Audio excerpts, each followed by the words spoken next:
Assalamualaikum warahmatullahi wabarakatuh. Kembali lagi di Asal Usule Channel. Puja dan puji syukur kehadirat Allah Subhanahu wa Ta'ala, yang mana kita masih diberi kesehatan, umur panjang, dan dimudahkan mencari rezekinya. Bagi yang baru menemukan di Asal Usule Channel, dukung channel ini dengan menekan tombol like, komen, dan subscribe.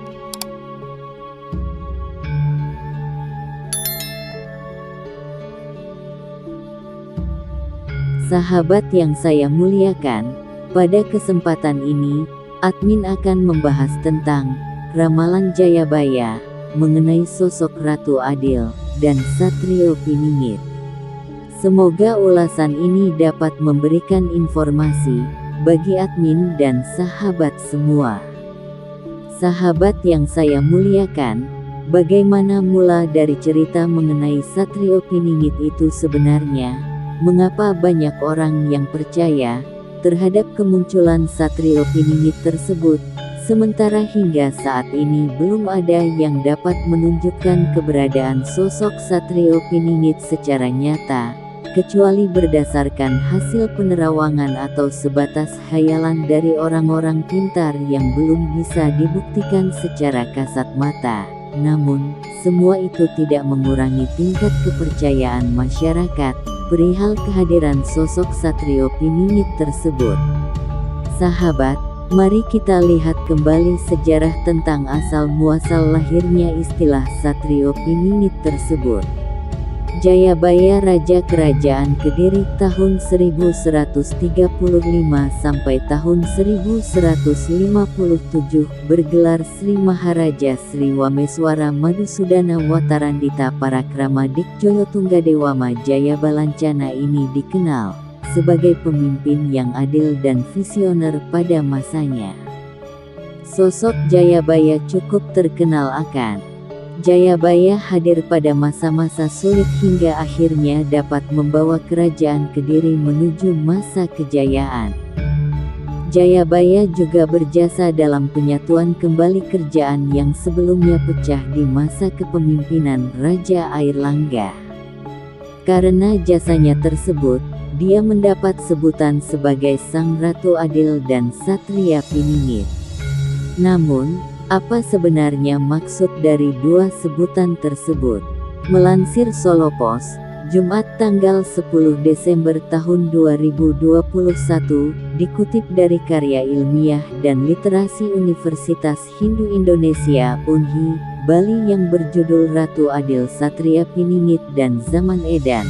Secara harfiah, Satria Piningit diartikan sebagai ksatria yang masih tersembunyi oleh zaman. Sedangkan Ratu Adil diartikan sebagai pemimpin yang bijak dan adil. Masyarakat zaman dulu beranggapan, sebutan Satria Piningit dan Ratu Adil adalah satu kesatuan, padahal tidak demikian. Seorang pemimpin yang dipandang sebagai Satria Piningit, belum tentu menjadi Ratu Adil.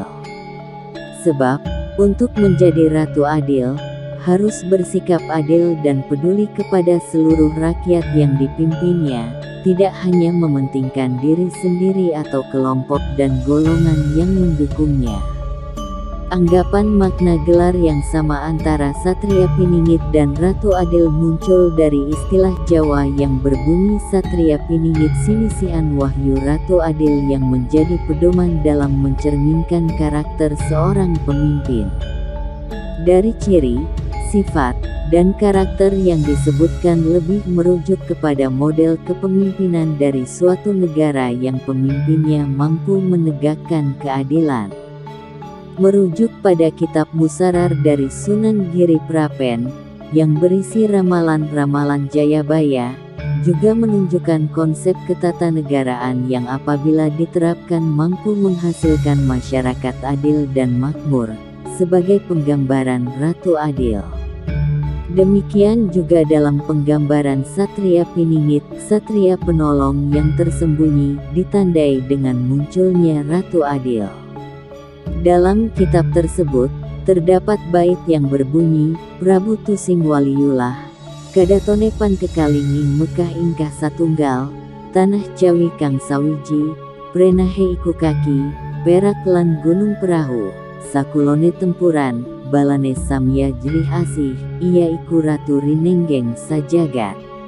Raja keturunan Waliullah, berkedaton 2D Mekah dan tanah Jawa, letaknya berada dekat dengan gunung perahu sebelah barat tempuran pertemuan dua sungai dicintai pasukannya, memang raja yang terkenal di dunia. Gunung Perahu adalah simbol dari Bukit Siguntang yang merupakan dataran tinggi di wilayah kota Palembang. Sementara, Tempuran merupakan tempat pertemuan antara Sungai Musi dan Sungai Ogan yang lokasinya tidak jauh dari Bukit Siguntang. Sebelah barat terdapat Masjid Muara Ogan. Bukit Siguntang merupakan simbol kejayaan kesatuan Sriwijaya yang ditandai ditemukannya prasasti kedukan bukit di kaki Bukit Siguntang. Demikian halnya, Tempuran Sungai Ogan dan Musi, melambangkan persatuan masyarakat Nusantara. Berabad-abad yang lampau pernah berkumpul 20.000 bala tentara pimpinan Dapunta Hyang Jayanasa. Simbolisasi tersebut menunjukkan, Jayabaya memiliki hubungan historis dengan Sriwijaya, di mana raja pendahulunya, Raja Airlangga menikah dengan putri kerajaan Sriwijaya bernama Wijaya Tunggawarman. Dari perkawinan tersebut, menurunkan Sri Bameswara, yang menikah dengan putri Panjalu yang menurunkan Jayabaya sebagai raja kerajaan Kediri. Jayabaya dalam ramalannya juga mengatakan, terkait kemunculan Sang Ratu Adil dan Satria Piningit di masa yang akan datang, yang akan membawa kembali masa kejayaan.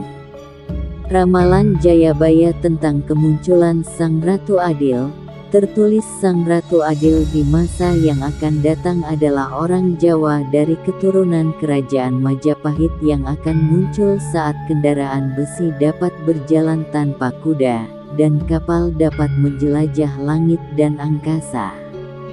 Dalam ramalan itu juga dikatakan, Ratu Adil akan menghadapi masa sulit, penghinaan dan kemiskinan. Namun, masa itu akan terlewati karena ketulusan dan keteguhan hatinya.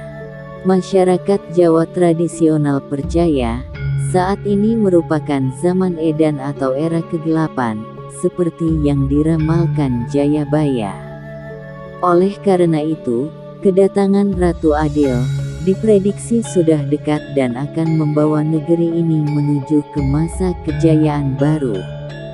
Siapakah sosok Sang Ratu Adil yang akan datang ini? Hingga saat ini belum ada yang dapat menjawab dengan tepat, baru sekadar meraba-raba, mencocok-cocokkan kejadian dengan ciri-ciri yang telah disampaikan oleh Prabu Jayabaya. Namun menariknya, di kalangan masyarakat Nusantara kisah-kisah Satrio Piningit ini sudah sangat kental, bahkan sepertinya tidak akan habis untuk diceritakan. Lebih-lebih saat ini, Nusantara sedang mengalami guncangan, banyak pemberontakan akibat ketidakpuasan dengan kebijakan pemerintah. Banyak demo yang juga akibat rasa tidak puas terhadap kinerja dan kebijakan pemerintah. Di samping itu juga, alam pun turut meniupkan kekhawatiran dan ketakutan, seperti terjadinya tanah longsor, banjir bandang, gempa bumi, gunung meletus dan lain-lain. Untuk itu, masyarakat merasa perlu akan adanya pemimpin yang bijaksana, yang dapat memberikan rasa aman, rasa tenang, rasa damai, bagi masyarakatnya. Khususnya masyarakat Nusantara ini. Namun di zaman ini, yang dikatakan sebagai zaman edan, ini tentu tidak mudah menemukan pemimpin ideal seperti yang diharapkan oleh masyarakat. Sehingga, masyarakat sangat mengharapkan kehadiran sosok Satrio Piningit, atau Ratu Adil, sebagaimana yang telah diramalkan, oleh Prabu Jayabaya di masa lalu dan diceritakan secara turun-temurun oleh leluhur kita, orang tua kita, hingga berita itu sampai kepada kita. Tentu banyak pula masyarakat yang tidak percaya akan ramalan tersebut, namun masyarakat Nusantara pada umumnya selalu menghargai leluhurnya, jadi meski tidak sepenuhnya percaya, mereka akan menghargai apa yang disampaikan oleh leluhurnya. Mereka takut kualat jika menentang leluhurnya. Disinilah perlunya kesadaran bagi kita untuk saling menghargai setiap perbedaan, agar tidak terjadi perpecahan yang akan menyebabkan terjadinya pertikaian dan pemusuhan. Jadikanlah perbedaan itu sebagai rahmat, bukan sebab kepercayaan itu tidak akan bisa dan tidak boleh untuk dipaksakan. Demikianlah yang dapat admin sampaikan dalam video kali ini. Semoga ada manfaatnya bagi kita semua. Billahi taufik wal hidayah. Wassalamualaikum warahmatullahi wabarakatuh.